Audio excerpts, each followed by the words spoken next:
श्री स्वामी समर्थ. नमस्कार. तुम्हा सर्वांचं आपल्या चॅनलमध्ये खूप खूप मनापासून स्वागत आहे. 2 तारखेला हनुमान जन्म उत्सव आहे आणि याच दिवशी आहे चैत्र पौर्णिमा. अतिशय महत्त्वाचा दिवस. आता ही पौर्णिमा कधी प्रारंभ होतो आणि आपल्याला सत्यनारायण कधी करायचा आहे आणि मेन म्हणजे चैत्र पौर्णिमेला कुळाचार करायचा असतो. तो कुळाचार कसा करावा, कुठल्या सेवा कराव्या आणि चैत्र नवरात्रीच्या कालावधीमध्ये एखादी गोष्ट राहून गेली असेल तर ती सगळी तुम्ही या चैत्र पौर्णिमेला करू शकता. ते कुठले तेच आपण आजच्या व्हिडिओमध्ये बघणार आहोत.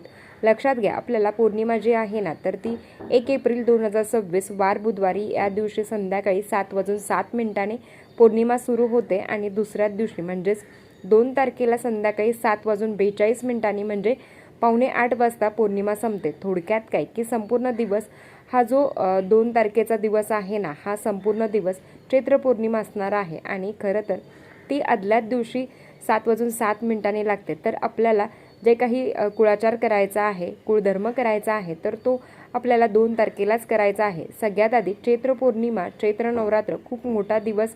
महिलांनी कन्यापूजन केलं, होम हवन केलं, देवीची ओटी भरली. पण याच काही गोष्टी आहेत ज्या आपल्याला काही कारणांनी राहून गेल्या असेल तर त्या आपण चैत्र पौर्णिमेला म्हणजेच 2 तारखेला करू शकतो. सर्वात आधी सुरुवात करूया पौर्णिमेपासून. तर आपण दर पौर्णिमेला सत्यनारायण करत असतो. तर सत्यनारायण आपल्याला तारखेलाच करायचं आहे. लक्षात ठेवा. आता 2 तारखेला 7:42 पौर्णिमा संपते. ती सूर्याने बघितलेली आहे. तर तुम्ही 7:30-8 वाजेपर्यंत तुम्ही करू शकता किंवा 8 नंतरही करू शकता. आणि खरं तर सत्यनारायण एवढा लेट आपण ही करत नाही, पण तरी पण काही कारणाने एखाद्या स्त्रीला अडचण असेल तर काही मग ती करू शकत नसेल तर मग यांनी 8 वाजेपर्यंत सत्यनारायण केलं तरी हरकत नाही. सत्यनारायण हे प्रदोष काळीच करायचं असतं. ताई, आम्ही दुपारी सत्यनारायण करू शकतो का? तर बघा, पौर्णिमेचं सत्यनारायण हे शक्यतो प्रदोष काळीच केलं जातं. तुम्हाला काही कारणाने ते शक्य नसेल तर तुम्ही सकाळीही करू शकता. बऱ्याच बायका आता सकाळी सत्यनारायण करतात, म्हणजेच संध्याकाळी जरी कुळाचार असेल तर मग आपल्याला तर तुम्ही मग सकाळी सत्यनारायण करू शकता. पण शक्यतो हे कारण ती लक्ष्मी येण्याचा टाईम असतो आणि ती भगवान विष्णूंची अतिशय सुंदर सेवा आहे. तर तुम्ही मग ती संध्याकाळीच करावी. पण काही अडचणी असेल तर तुमची इच्छा. आता कुळाचार करणं म्हणजे काय की ज्या पद्धतीने आपण शारदीय नवरात्र उत्सवमध्ये काही घरामध्ये अष्टमीला कुळाचार केला जातो, काही घरात नवमीला केला जातो, तर काही घरात दशमीच्या दिवशी कुळाचार केला जातो. ताई, कुळाचार करायचा म्हणजे काय, उपवास धरायचा का? तर तुमची इच्छा असेल तर तुम्ही उपवास धरू शकता. ज्यांचा पौर्णिमेचा उपवास आहे ना तर त्यांचा हा उपवास सुद्धा घडला जातो. तुमची इच्छा असेल तर पण केलंच पाहिजे असंही नाही आहे. पण आपल्याला वाटतं ना की नाही आपण करावं किंवा मग केलं तरी चांगलंच आहे, तर तुम्ही उपवास करू शकता. संध्याकाळी तुम्हाला उपवास सोडायचा आहे. आता कुळाचार, कुळधर्म म्हणजे काय की देवीच्या आरत्या करायच्या असतात, ओटी भरायची असते. आता काही ठिकाणी पुरणाचे दिवे बनवले जातात. पुरणाच्या दिव्यांनी आईचं जागरण करतात, आईचा कुळाचार करतात, म्हणजेच आरत्या करतात. पुरणाचे 11 किंवा 21 दिवे केले जातात आणि त्यांनी आपल्याला आई भगवतीची आरती केली जाते. 2 फुलवाती मिळून 1 फुलवात बनवायचे आहे.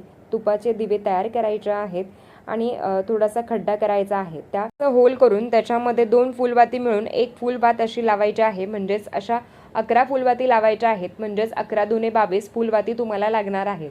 ते झालं की छानपैकी आई भगवतीची आरती करायची आहे. जी तुमची कुळदेवी असेल तिची आरती करायची आहे.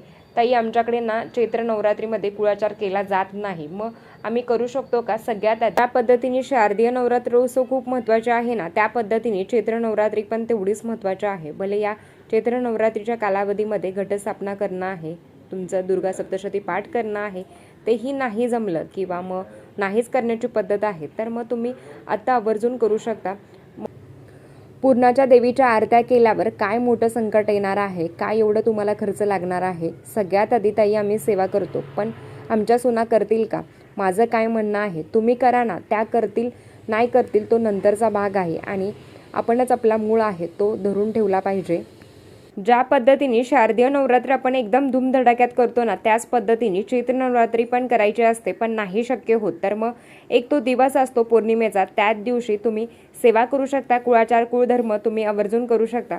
पुरणपोळीचा स्वयंपाक करायचा आहे. एखादी सवासनी स्त्री जेवू घालायची आहे, तिचा मानपान करायचा आहे, देवीची ओटी भरायची आहे. काय खर्च लागणार आहे आणि देवाचं करून कोण देव शिक्षा देतो का सांगा? कुठलाच देव. तुम्ही देवाचं करा नका करू, कुठलाच देव तुमचं वाईट करत नाही, कुठलाच नाही. जे आपले कर्म असतात ना किंवा मग एखादा पितृदोष असतो, खरं सांगू का, खरंच देव कधीच मागं लागत नाही आपल्या, तर पितृदोष असल्यामुळे या सगळ्या अडचणी निर्माण होतात आणि देवाचं केल्याने कधीच वाया जात नाही. म्हणून तुमची जर इच्छा असेल ना की ताई नाही मला करायचं आहे, तुम्ही मग आवर्जून करू शकता.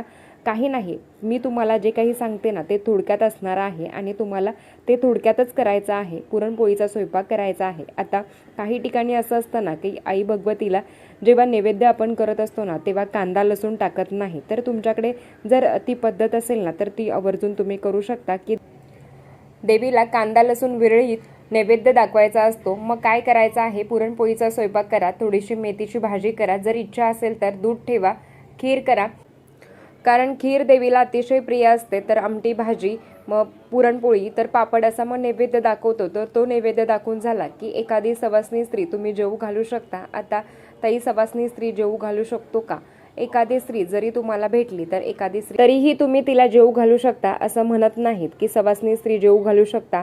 कारण कधी असं बघितलं आहे की एखाद्या स्त्रीचा नवरा जेव्हा तिला सोडून जातो तर तिला सवासनी म्हणून मानपान दिला जात नाही, किंवा मग एखादीला नवरा नाही आहे म्हणून तिला मानपान दिला जात नाही. तर हे नाही, जोपर्यंत ती स्त्री जिवंत आहे तोपर्यंत ती सवासनी आहेच, यात काही शंका नाही. तर एखादी स्त्री तुम्हाला भेटली तर मग तिचा मानपान करा, तिला मग तिची तुम्ही ओटी भरू शकता, खणनारळाने ओटी भरा, किंवा मग अगदी ब्लाऊज पीस साधा दिला तरी चालेल, यथाशक्ती दक्षिणा द्या, तर तिला तुम्ही जेवू घाला. तर ते करून मग त्याच्या आधी पूर्णाच्या आरत्या करायच्या असतात. तर गणपती बाप्पांची आरती करा, जी कुळदेवी आहे ना तर तिची आरती करा. फक्त जे काही मग पुरणाचं ताट आहे ना, जे काही पुरण आहे ना, तर आरत्या झाल्यावर तर ते जे निर्मल्य असतं ना, तर कापसाचं थोडंसं निर्मल्य उरतं तर ते काढून घ्या आणि थोडंसं मग जळकटलेलं पुरण आहे ते थोडंसं साईडला काढून बाकीचं पुरण आपण आपल्या घरातल्या लोकांना थोडासा प्रसाद म्हणून खायला द्यायचा आहे. मला हवन करता नाही आलं, तुम्ही पौर्णिमेला आवर्जून हवन करू शकता. ज्या पद्धतीने शारदीय नवरात्रीमध्ये आपण हवन करतो ना त्याच पद्धतीने ताई मला ओटी भरता नाही आली, तुम्ही पौर्णिमेला बिंदास ओटी भरू शकता आई भगवतीची. त्याच्याबरोबर आमच्याकडे कन्यापूजन करता नाही आलं, तुम्ही एक कुमारिकेला तुम्ही जेवू घालू शकता.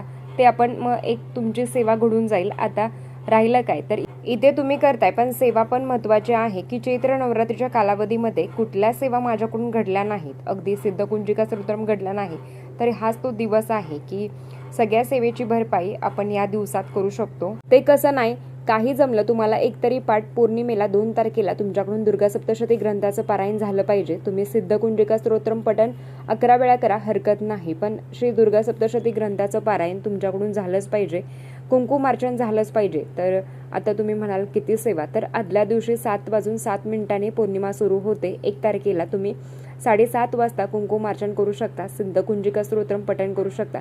दुर्गा सप्तशती पाठ करत आहात तर मग 1 वेळा सिद्धकुंजिका स्तोत्रम तुम्ही पठण करू शकता. आपल्याकडून अशा देवीच्या सेवा घडत नाहीत, तर मग एवढा मोठा दिवस आहे की देवीने एक आपल्याला संधी दिलेली आहे की नाही, काही कामांमुळे जबाबदारीमुळे जरी सेवा नाही झाली तर चैत्र पौर्णिमा खूप मोठा दिवस आहे. चैत्र नवरात्री आपण साजरी केलेली आहे, सेवा केलेली आहे, अष्टमी, नवमी, सप्तमी, तर एवढ्या सेवा केलेल्या आहेत. काही कारणांनी नाही शक्य झाला तर मग यांनी ज्यांच्या शक्य झालेल्या आहेत त्यांनी सुद्धा चैत्र पौर्णिमेला आवर्जून दुर्गा सप्तशती ग्रंथाचं तुम्ही पारायण करण्याचा प्रयत्न करा. कुळदेवीची सेवा, कुळदेवाची सेवा ही खूप महत्त्वाची आहे. जे ह्या सेवा करतात ना तर त्यांना याचा अनुभव आलेला आहे. तर आधीचा आयुष्य बघा आणि आताचा आयुष्य बघा. नक्की जर तुम्ही बघा केंद्रात जरी सामूहिक पारायण चालू आहे तर तुमची इच्छा असेल तर तिथेही जाऊन तुम्ही सेवा करू शकता.